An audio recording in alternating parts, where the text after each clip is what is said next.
नमस्कार, सत श्री अकाल किसान भाइयों। धान का हल्दी रोग जिसे अंग्रेजी में फॉल स्पॉट बोलते हैं, कंडुआ रोग भी कहा जाता है। पिछले साल हमने देखा कि यह धान की पैदावार को 40 से 50% तक भी घटा सकता है। फसल बेचने में भी दिक्कत आती है क्योंकि पीले हरे रंग का पाउडर दाने को लग जाता है और पकने के पर यह काला धूरा बन जाता है। जय रोग धान की लगभग सभी किस्मों को लग सकता है। एक बार बालियों में जय रोग लग गया तो फिर उसे कंट्रोल नहीं किया जा सकता, इसलिए इसका इलाज बीमारी दिखने से पहले ही करना पड़ता है। 45-50 दिन की फसल से ही इस पर ध्यान देना पड़ता है। तो आज इसी के बारे में हम पूरी बात करेंगे। जो भी कोई किसान भाई चैनल पर नए हैं वो चैनल को सब्सक्राइब कर सकते हैं। नोटिफिकेशन के लिए बेल वाला आइकन जरूर दबा लें ताकि आने वाली हर नई वीडियो के बारे में आपको जानकारी मिलती रहे। जय बीमारी आती क्यों है? इसका सबसे बड़ा कारण है जरूरत से ज्यादा यूरिया डालना। धान की कुछ किस्मों का करैक्टर ऐसा होता है कि वे पीली रहती हैं और किसान धान को हरा दिखाने के लिए ज्यादा से ज्यादा यूरिया डालते रहते हैं। खासकर PR 126 जैसी जो कम अवधि वाली किस्में हैं उनमें यह समस्या ज्यादा देखी जाती है, क्योंकि किसान इनमें यूरिया जरूरत से ज्यादा डालते हैं और देर तक भी डालते रहते हैं, जिससे हमला और भी ज्यादा बढ़ जाता है।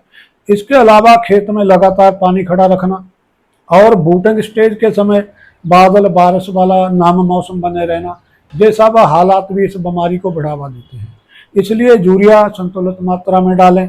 खेत को सुखा सुखा कर पानी लगाएं, लगातार पानी खड़ा मत करें। अब जय बीमारी फैलती कैसे है इसे ध्यान से समझिए, क्योंकि जय समझ आपको बताएगी कि इलाज कब और क्यों करना है। जय बीमारी ना तो वायरस से फैलती है ना ही किसी बैक्टीरिया से फैलती है। जय एक उल्ली है, फफूंद है, जिसके कारण ये बीमारी फैलती है। इसके फैलने का जो पूरा तरीका 4 स्टेज में अच्छी तरह समझा जा सकता है। पहली स्टेज में जब फसल अभी बूर पर नहीं आई, परागन की अवस्था में नहीं आई, तब हर दाने का मुंह बंद होता है।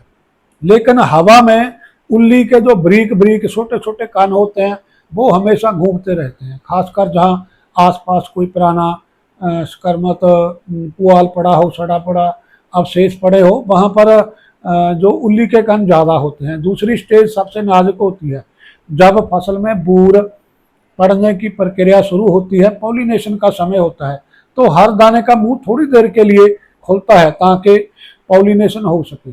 ठीक उसी वक्त हवा में घूम रहे उल्ली के कान उस खुले हुए दाने के मुंह के अंदर घुस जाते हैं और तीसरी स्टेज में परागन पूरा हो जाता है, तो पूरा होते ही दाने का मुंह बंद बॉक्स हो जाता है। लेकिन अब उल्ली का कान दाने के अंदर कैद हो चुका होता है और वह वहीं पर बढ़ने लगता है।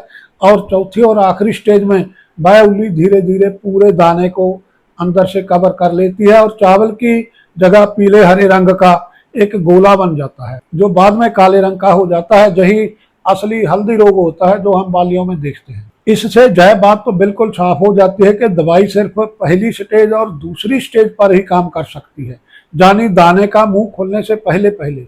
अगर गबोट अवस्था यानी बूटिंग अवस्था में स्प्रे कर दी जाए तो दवाई फसल के अंदर चली जाती है और जैसे ही परागन के वक्त, पॉलिनेशन के वक्त उल्ली के जो कण दाने में घुसने की कोशिश करते हैं तो दवा उसे वहीं पर खत्म कर देती है। यानी ये दवाइयां प्रिवेंटिव काम करती है, इलाज नहीं करती, पहले पहले काम करते हैं। एक बार मुंह बंद होकर उल्ली अंदर कैद हो गई तीसरी और चौथी स्टेज में, तो फिर कोई भी स्प्रे उस दाने को ठीक नहीं कर सकती। इसलिए बीमारी देखने के बाद कोई भी स्प्रे पर खर्च मत करें, जहां बिल्कुल पैसे मिट्टी में फेंकने वाली बात होती है। जो भी इलाज करना है सिर्फ गोट अवस्था में धान की बालियां निकलने से पहले पहले करना है। अब बात करते हैं दवाई और उसकी मात्रा की। तमिलनाडु कृषि विश्वविद्यालय की जो सिफारिश के अनुसार बीज को दवा लगाने की जरूरत होती है। बीज को ही पहले आप शोध कर बीजे कार्बेंडाजिम 2 ग्राम प्रति किलो बीज से बीज को अपचारित करें और फिर बूटिंग स्टेज व प्री फ्लावरिंग स्टेज पर भी आप कॉपर हाइड्रोक्साइड 77% जो WP आता है 800 ग्राम प्रति एकड़ की सिफारिश है, या फिर आप कॉपर हाइड्रोक्साइड 50 3.8% डाल सकते हैं 600 ml, इसकी सिफारिश होती है। एक और दवाई थाइफ्लूजामाइड है 15% प्लस, उसमें डाइफेनाकोलाजोल होता है 20% वाला। इस दोनों की मात्रा 100 ml प्रति एकड़ आप छिड़काव कर सकते हैं।